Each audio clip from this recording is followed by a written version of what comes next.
to a global economic powerhouse.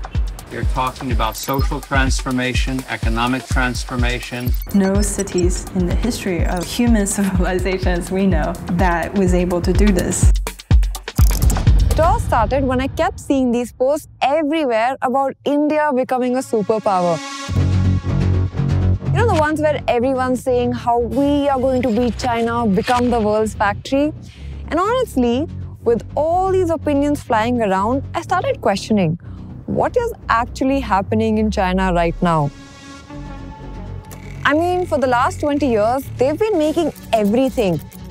That phone you're watching this on, Chinese. Your laptop, probably Chinese. Even the new electric cars everyone's talking about, yep, those are Chinese too. And you know the crazy part? This was a country that was once poorer than Africa. So the question is, how did they pull this off? What is the secret sauce? You know, everyone's got opinions about China, but how many people have actually been there to see what is happening? So when we got the chance, we decided to do something about it. Our team was visiting Shenzhen, the Silicon Valley of China, for a project. So we took this opportunity to study and learn about what China is really like. They visited factories, spoke to so many natives, and saw the actual state of the city. Let me show you what we found, because trust me, it was nothing like what we had expected.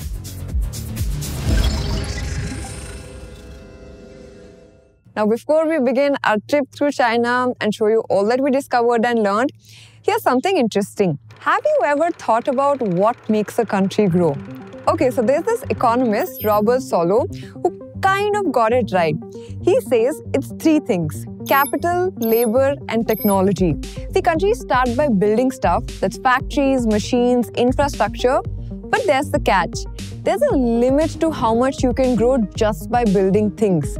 The real game changer is actually technology. So let's begin our journey through China. The first surprise actually hit our team as soon as they landed.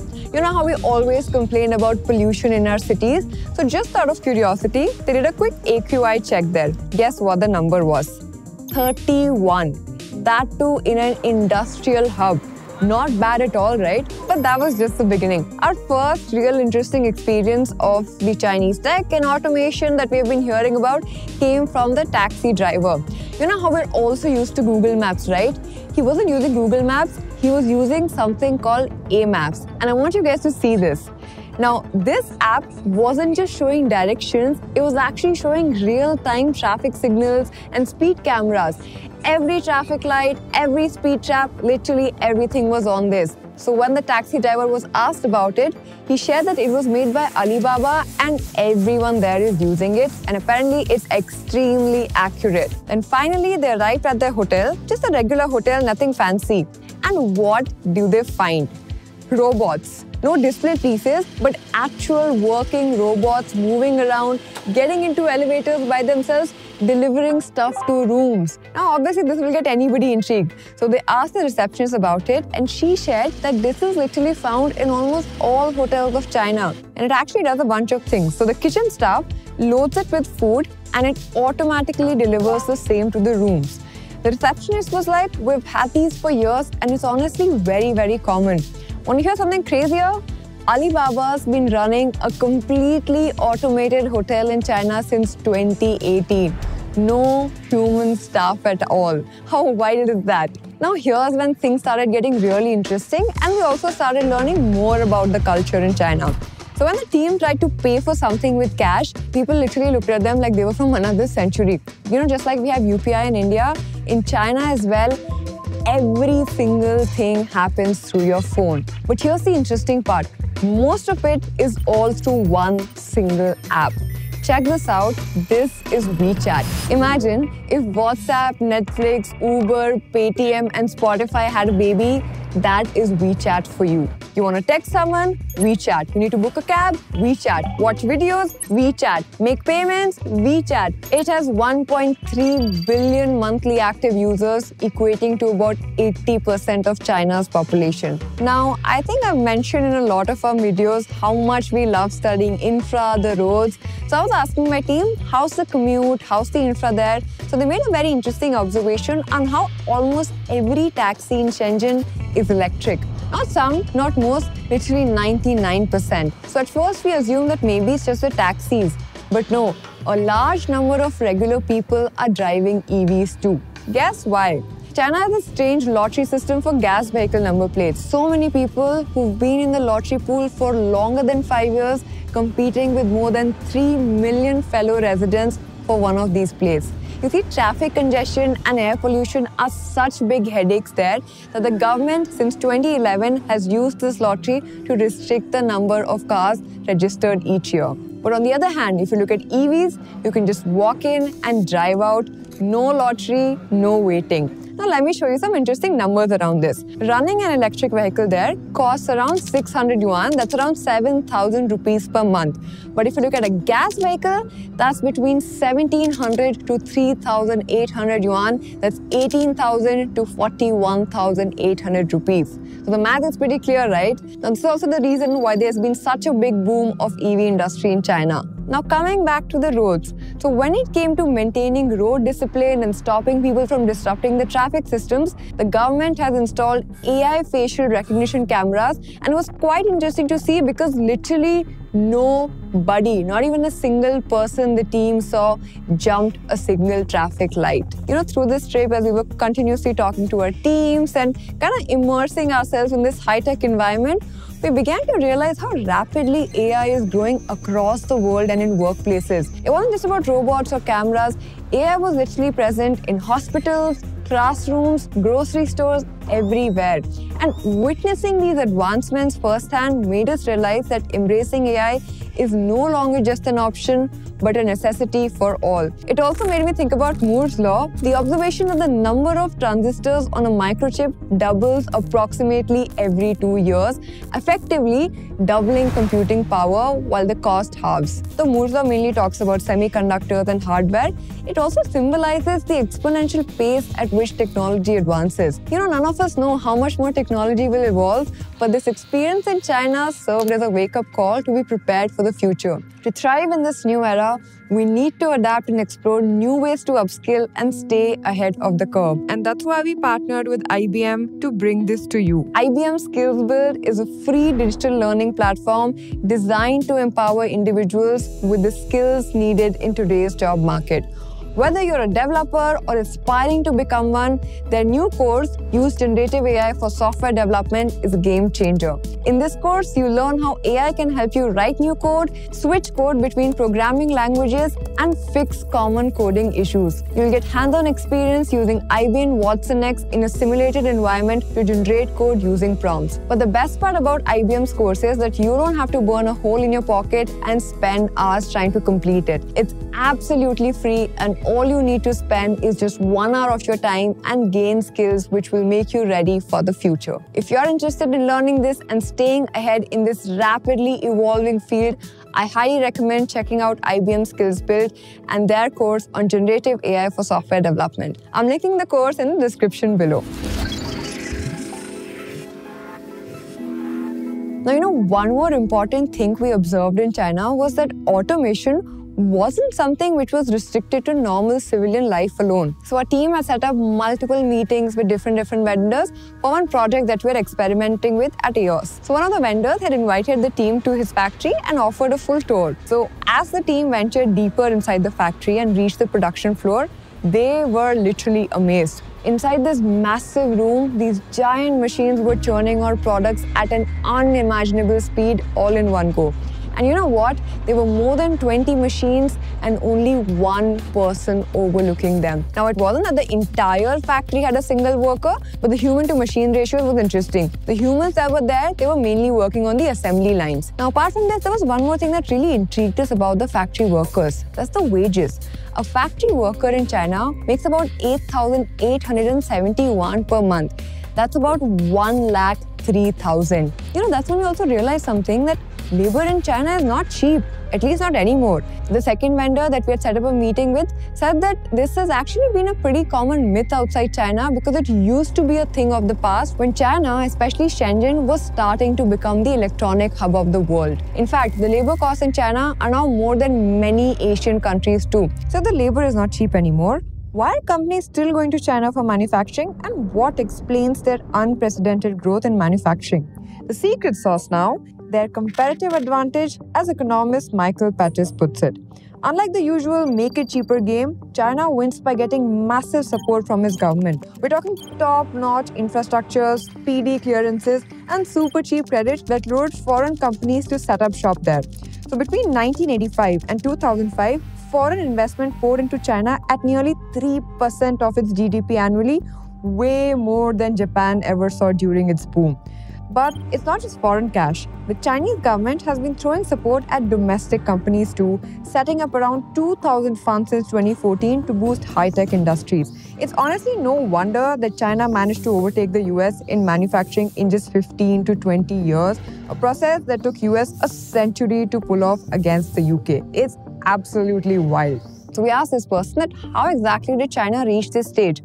His answer was pretty interesting. He was like, I'm not going to tell you, you have to experience it yourself. He said, go to this area called Hoshiang Bay and visit the Hoshiang Bay Museum if you want to learn about the history of Shenzhen. So Hoshiang Bay, by the way, is the world's largest electronics market. And the museum that the team visited had the entire history of how it and Shenzhen came to be what it is today. The experience inside the museum was mad, by the way. Check out some of the visuals. It had a whole map of Shenzhen with LED lights and some of the most cutting-edge technologies from the past, and also these cute miniature AI robots that were a representation of the future. But the most fascinating thing was Shenzhen's story, let me share. You know, Shenzhen was actually a fishing village back until 1979 with a population of just 30,000 people. But in 1980, it all changed when the Chinese government, under the leadership of Deng Xiaoping, designated Shenzhen as the country's first special economic zone. This was actually a bold experiment, a testing ground for economic reforms and opening up to the global market. This SEZ status meant that Shenzhen became a magnet for foreign investment, offering tax incentives and a more relaxed regulatory environment. Entrepreneurs and workers from all over China flocked to the city, bringing with them ambition and a willingness to innovate. The population exploded, and with that came rapid urban development.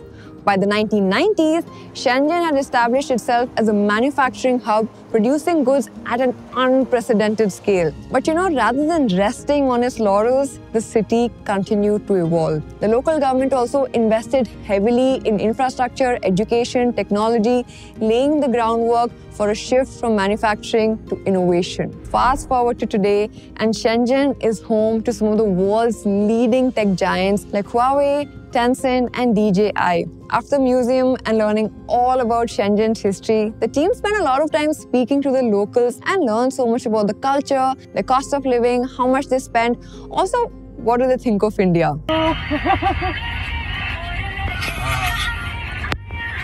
Number one. Number one. Now here's where I also want to bust some myths about China and more importantly about its people. But before that, I want to show you all the data we collected and the quick rundown of the cost of living in a city like Shenzhen. We made a whole chart of all the basic expenses that you can look at. I'm also going to put it in the link. Now starting with rent, if you're in Shenzhen, renting a one-bedroom apartment outside the city center, which could by the way look like this, will cost you around 3,500 to 5,000 yuan, which is roughly 40,000 to 57,500 rupees. Now in the city center, this jumps to 7,000 yuan to 10,000 yuan, or roughly 80,000 to around 1,15,000 rupees. Then there's basic necessities like electricity and water, which is around 300 to 600 yuan. But when it comes to transportation, Shenzhen's public transport is incredibly affordable and efficient.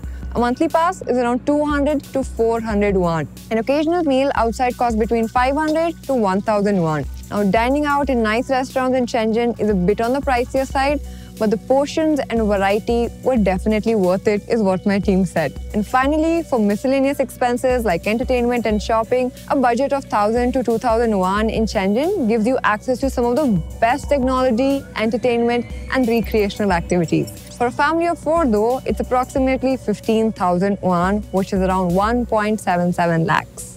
Now, coming to the myths. You know, sitting here in India, we all had these thoughts that the Chinese might be a bit unfriendly, especially since China is pretty much cut from the entire world. But going around the city, meeting all these vendors, going to factories, talking to so many strangers, and visiting the place in real life has made us realize how hospitable Chinese people are. Also, one more thing. Every time you ask them about India, they're all obsessed with Aamir Khan, and almost every person the team met had watched Dangal and Three Idiots, and they really loved it.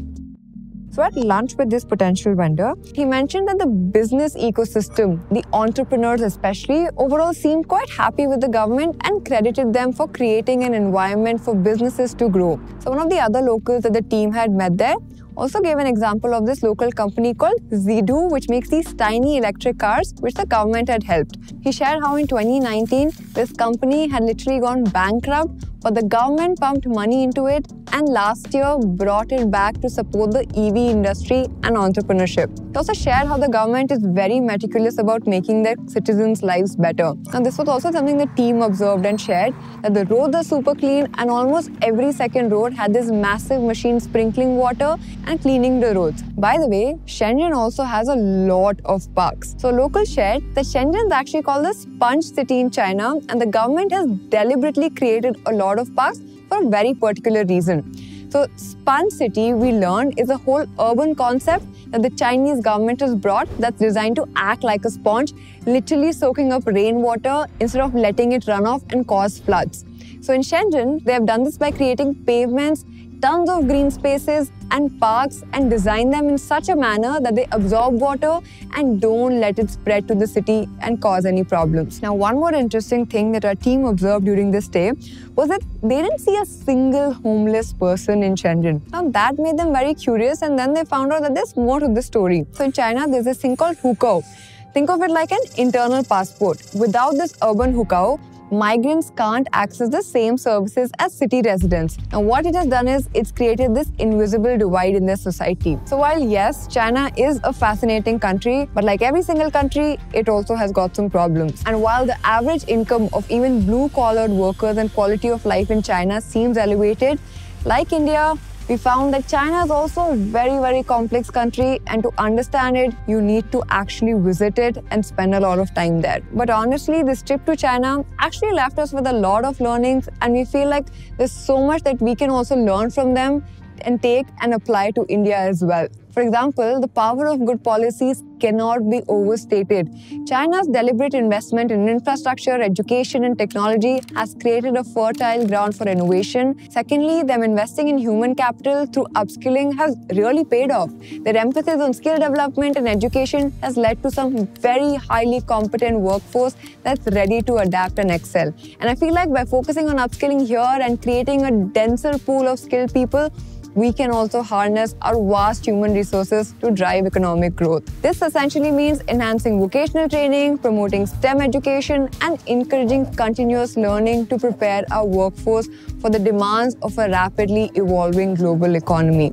Now, thirdly, embracing technology and digital integration can honestly revolutionize daily life and industries alike. While India too has made significant strides with initiatives like Digital India and UPI, I feel like there's a lot of immense potential to further integrate technology to improve efficiency, accessibility, and innovation across all the sectors. But perhaps the most significant takeaway is the importance of bold ambition coupled with actionable strategies. And honestly, here's what makes me really optimistic about India.